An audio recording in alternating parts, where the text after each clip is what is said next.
There is a corridor on this planet so narrow, so consequential, that a single act of miscalculation could drain the engines of the global economy within weeks. 21 miles at its tightest point. 42 kilometers separating two coastlines that have watched each other with suspicion for decades. And through that gap, every single day moves a volume of energy that the modern world simply cannot replace. The Strait of Hormuz runs roughly 60 meters deep at its navigational channels, a relatively shallow seabed when you consider the weight of what passes above it. To the north lies Iran, its coastline studded with radar installations and naval bases. To the south, the shores of Oman and the United Arab Emirates. Between them, this singular maritime passage connecting the Persian Gulf to the Gulf of Oman, the only one that exists. There is no alternative route. There is no back door. Tankers, warships, and container vessels move through the same compressed corridor simultaneously, a fact that is extraordinary when you pause to consider what it actually means for the architecture of global power. In 2022, approximately 21 million barrels of oil pass through the strait every single day. That figure represents more than a quarter of the entire world's seaborne oil trade, and roughly 21% of global petroleum liquids consumption. The numbers are almost too large to hold in the mind, so consider instead a single afternoon in any major city, the fuel burning in vehicles, the gas warming homes, the petrochemicals woven into every manufactured object, and understand that a significant fraction of that energy arrived via this one narrow channel. And the strait does not carry oil alone. Around 20% of the world's liquefied natural gas shipments move through these waters as well. The economies of Japan, South Korea, China, and Europe depend on that flow with a regularity that borders on the automatic. Until, of course, it is not automatic at all. When Iran's leadership has threatened to close the strait, and those threats have come with increasing frequency over the past decade, financial markets respond within hours. Oil prices spike. Shipping insurance premiums surge. Diplomats reach for secure telephone lines. The threat alone is enough to move capital across continents because the world knows, at some visceral level, that the vulnerability here is entirely real. There are bypass options, but they are limited and they are partial. Saudi Arabia operates its east-west pipeline, capable of moving crude overland toward Red Sea terminals. The UAE has its Fujairah export line, designed specifically to circumvent the strait and route oil to the Gulf of Oman without entering Persian Gulf waters. These two pipelines represent the only infrastructure capable of bypassing Hormuz entirely. But their combined capacity falls well short of the volume that transits the strait on any given day, and they carry oil, not gas. The LNG that powers half of Asia's industry has no terrestrial bypass at all, which means the threats matter, which means every naval movement in these waters is watched, logged, and wargamed by a dozen defense ministries simultaneously. On the 5th of July, 2023, the United States Navy intervened directly to prevent Iranian warships from seizing two commercial tankers in the strait. The operation was swift and it was public, a deliberate signal. But what that single incident reveals is something more troubling than the incident itself. Since 2021, Iranian forces have harassed or seized nearly 20 flagged vessels in and around the strait, a pattern of pressure that has escalated steadily and with apparent strategic patience. These are not random acts. They are calibrated provocations, each one testing the threshold of international response, each one mapping the boundaries of what the United States and its naval partners will tolerate before committing to a confrontation neither side can fully control. The strait has seen that loss of control before. On the 3rd of July, 1988, the USS Vincennes, a US Navy guided missile cruiser operating in these same waters during the final grinding months of the Iran-Iraq War, fired 2 surface-to-air missiles at what its crew believed was a hostile military aircraft.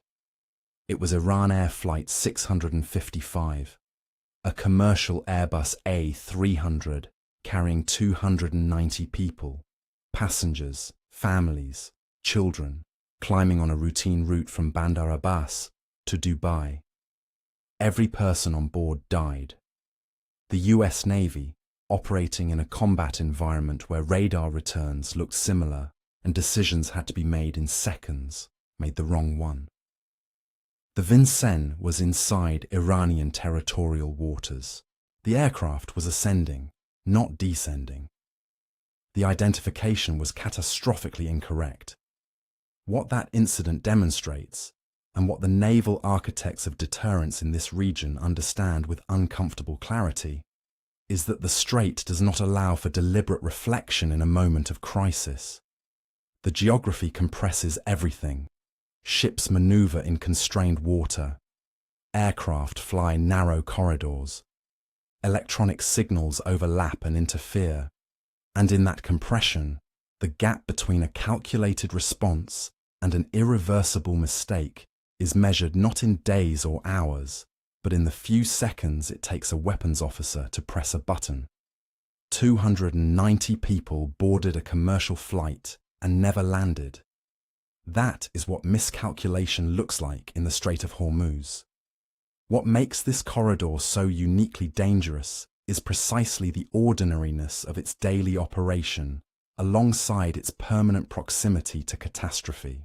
On a clear morning, you can watch supertankers moving through the shipping lanes with the slow, indifferent grace of industrial machinery. They follow internationally designated traffic separation schemes, inbound through one lane, outbound through another, each roughly 2 miles wide with a buffer zone between them. It looks managed. It looks routine. And then, an Iranian fast attack vessel appears alongside a flag tanker, and radio communications crackle across naval frequencies, and somewhere in Bahrain or Washington or Tehran, someone is making a decision about how far this goes. This is a living frontier, not a metaphor, not a geopolitical abstraction, an actual corridor of water where the mechanics of global energy markets and the logic of military escalation share the same physical space every hour of every day. The oil that heats homes in Tokyo and the warships enforcing competing claims to international law move within visual range of one another. Markets worth trillions of dollars depend on the continued passage of vessels through a channel that is permanently shadowed by the possibility of conflict. The strait does not sleep. It does not pause for negotiations or treaties, or the careful language of diplomatic communiques. It simply continues, narrow, deep enough to swallow the ambitions of those who underestimate it, and utterly indifferent to the civilizations that have built their modern existence upon its surface. Below the tankers, below the naval frigates and the fast attack vessels and the electronic surveillance systems tracking every movement through that compressed corridor, below all of it, something else is happening entirely. The waters of the Strait of Hormuz are not simply a surface across which power moves. They are a column of life, improbably sustained in one of the most strategically pressurized marine environments on the planet. And the fact that this ecosystem exists at all, that it has continued to function beneath the weight of industrial shipping and military posturing and recurring geopolitical crisis, is not a reassuring story. It is simply a fact, and a complicated one. Begin with the reefs. Qeshm Island sits at the strait's northern entrance, its coastline stained in bands of red and ochre from iron oxide deposits that streak the rock like something geological trying to say something. Beneath its shallow coastal waters, coral communities persist. A 2023 study examining the scleractinian coral assemblages around the island recorded 12 genera, with the genus Porrites, slow-growing, structurally dense, tolerant of thermal stress, as the dominant presence. Average live coral cover measured 16.9%. In reef ecology, that figure belongs in a category researchers describe as very low. Healthy reef systems can sustain live coral cover above 50%. What exists around Hormuz Island is not a thriving ecosystem. It is a diminished one, holding on under conditions: elevated water temperatures, turbidity from tanker traffic, chronic thermal stress from a gulf that heats faster than it should, that do not favor recovery. It is worth being precise here. That data comes from a specific study at a specific site. Hormuz Island's reefs are not the entire strait. Other reef systems exist across these waters in varying conditions, and the 2023 findings should not be collapsed into a single verdict covering every coral community from the Persian Gulf to the Gulf of Oman. What the data does tell us, with reasonable confidence, is that the reef at one of the strait's most strategically significant islands is under sustained pressure, and the dominant species surviving there are the ones built for endurance rather than abundance. Move westward along the Iranian coast to Qeshm Island, and the ecosystem shifts registers entirely.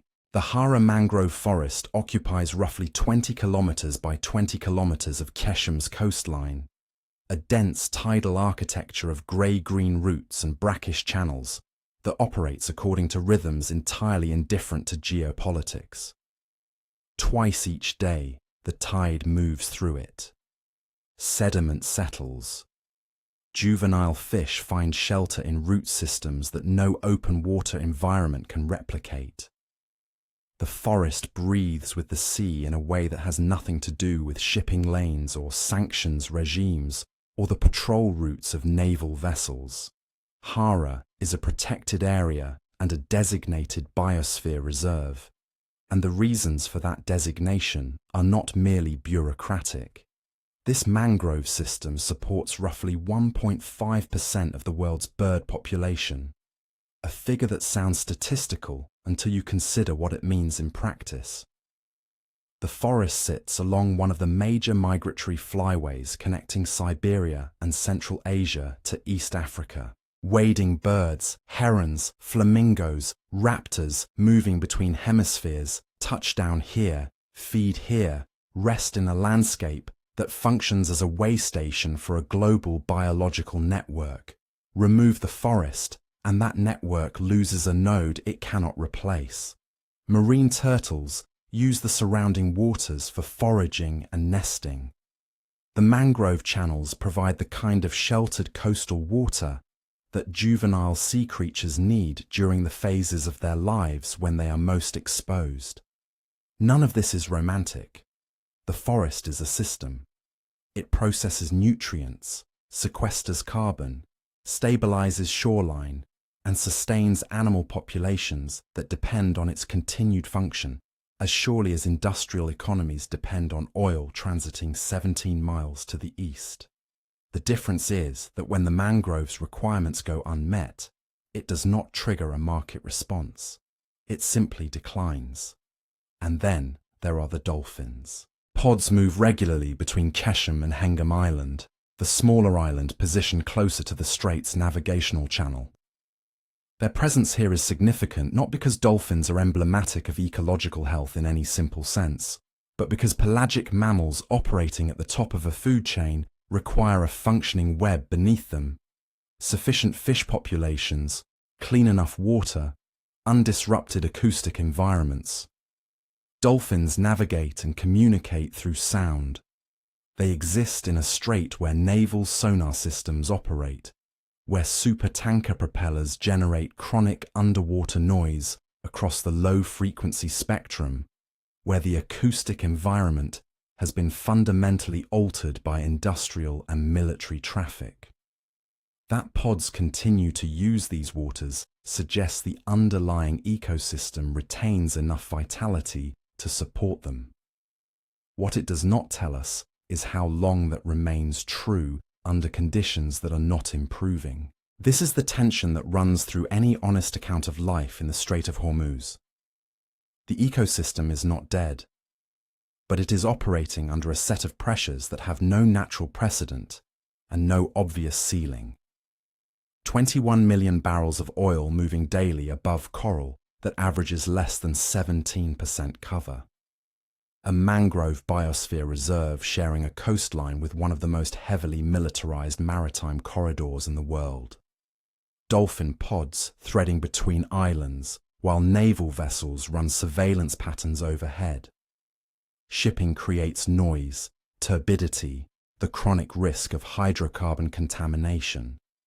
Militarization adds sonar interference, the occasional catastrophic event, and a permanent structural uncertainty that makes long-term ecological management nearly impossible when access to certain waters can be restricted without notice. Industrial traffic along the Iranian coastline adds its own pressures: runoff, thermal discharge, the cumulative weight of human infrastructure pressing against biological systems that evolved over timescales that make the oil economy look like a brief, bright interruption. What persists in these waters persists because it is adapted to persistence. Porites coral, mangrove root systems, migratory birds that will land wherever the food and shelter exist, regardless of what flags are flown on the ships offshore. These are not symbols of hope, exactly. They are evidence of life's capacity to continue in conditions it did not design for itself, in a place where the conversation happening above the surface has never once paused to ask what lies beneath it. Qeshm Island does not appear on most people's mental maps of the Persian Gulf. It should. Stretch it flat, and it covers roughly 1,500 square kilometers, larger than many European islands that carry far more recognition. And it sits inside the strait itself, separated from the Iranian mainland by a narrow channel, positioned close enough to the world's most critical oil transit corridor that its northern shore and the main navigational lane exist within the same compressed geography. As of the most recent reliable count, approximately 149,000 people live here. They are not a footnote to the strait's geopolitical story. They are its oldest continuous human fact. The island sustains itself through a layered economy that predates every modern crisis by centuries. Fishing remains foundational, the same waters that naval patrol vessels transit, that supertankers carve through on their way to market, that occasionally become the stage for an international incident reported in finance capitals 10,000 kilometers away. Those same waters are where Qeshm's fishermen lower their nets in the early hours before heat builds on the surface. The catch is not symbolic. It is how households function, how markets in the island's towns operate, how protein moves through a community that cannot simply import its way out of a bad season. Dhow building continues here too. The wooden cargo vessels that once moved goods across the entire Indian Ocean trading network, frankincense and textiles and pearls and ceramic, are still constructed by craftsmen on Qeshm using techniques that carry the accumulated knowledge of generations. These are not museum pieces being assembled for cultural preservation. They are working vessels, built in working yards, by people for whom this craft represents both livelihood and inheritance. The fact that they share a waterway with guided missile destroyers is not a contradiction that requires resolution. It is simply the present condition. Date palms line parts of the island's interior, producing a harvest tied to seasonal rhythms that geopolitics cannot override. Salt is extracted from coastal flats, where the Gulf's evaporation does the slow work of concentration, leaving behind mineral deposits that have been gathered and traded here since long before any nation in the region carried its current name. These are not exotic details in a travel account. They are the economic base of a community that has made this particular stretch of the Earth's surface its home for as long as records exist.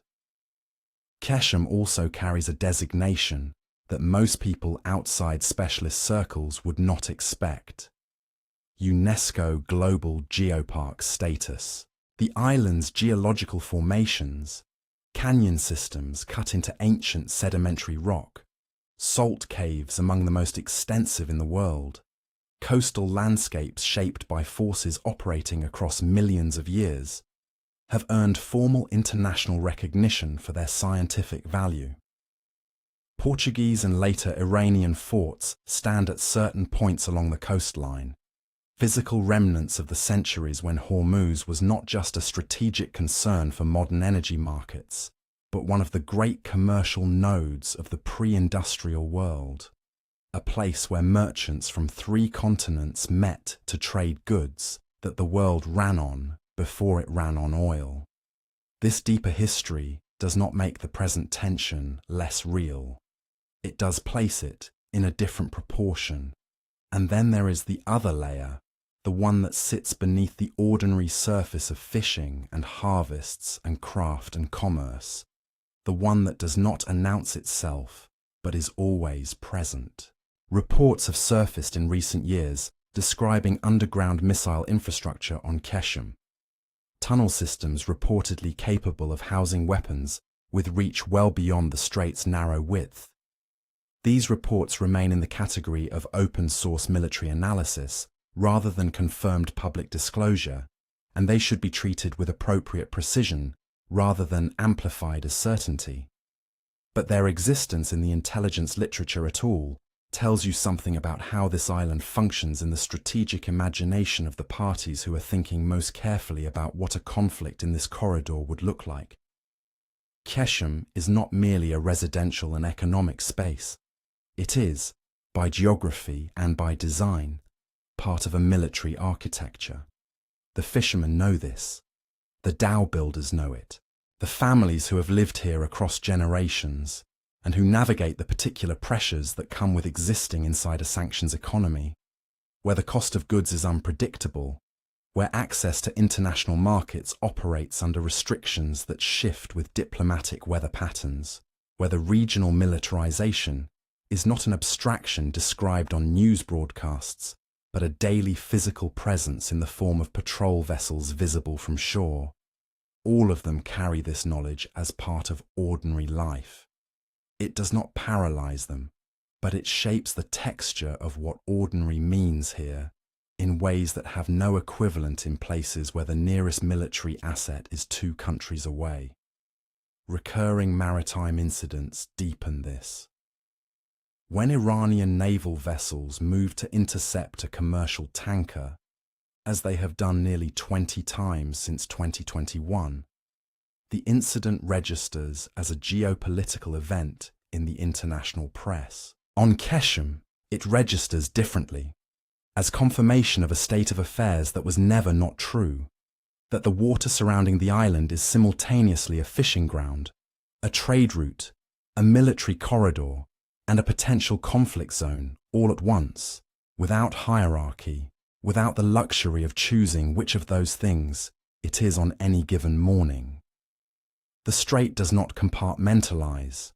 What flows through it, oil, gas, fish, history, threat, moves together, and the communities living closest to it cannot separate their daily lives from the strategic reality that makes those same waters the object of continuous, great power attention. When 21 million barrels of oil pass through this gap each day, the abstract benefit of that flow, global markets, energy supply chains, the price of goods in economies far removed from this coastline, barely touches Qeshm. What does touch it is the pressure that comes with being positioned at the center of something that other, larger forces are never willing to leave alone. And yet, as with the mangroves on the island's coastline and the coral holding on in shallow water further into the strait, life here demonstrates a persistent capacity to continue, not triumphantly, not as a metaphor, simply as the observable fact of human communities doing what communities do, maintaining economic function, passing down skills, working the resources of a particular environment, building things, feeding people, sustaining culture, under conditions that have been difficult for a very long time and show no structural signs of becoming easier. The Hara mangrove forest processes nutrients and shelters juvenile marine life a few kilometers from where patrol boats run their patterns. Date palms produce their harvest on an island whose geological landscape UNESCO has formally recognized for its scientific value and whose subsurface may contain weapons pointed outward toward the sea. Dolphins move between Qeshm and Hengam, while supertankers transit the main channel overhead. Fishermen lower their nets into water that is simultaneously their livelihood and a designated international security concern. None of this resolves. That is the point. The Strait of Hormuz is where the world's energy economy runs its most critical daily operation. It is where military posturing and the threat of conflict have been constants for decades. It is also where mangrove systems perform their biological work, regardless of who controls the navigational lane above them. It is where 149,000 people live on an island old enough to have seen every empire that ever thought it controlled this water come and go. The strait is a choke point, yes, for oil, for gas, for the nerves of global markets. But it is also a place where ecosystems and communities continue to exist at the edge of forces that have never once been designed with their survival in mind. That endurance is not reassurance. It is something more demanding than that. It is an invitation to look at this place not only as a line on a strategic map, but as a living reality, biological, historical, and human, that persists whether the world is paying attention or not, or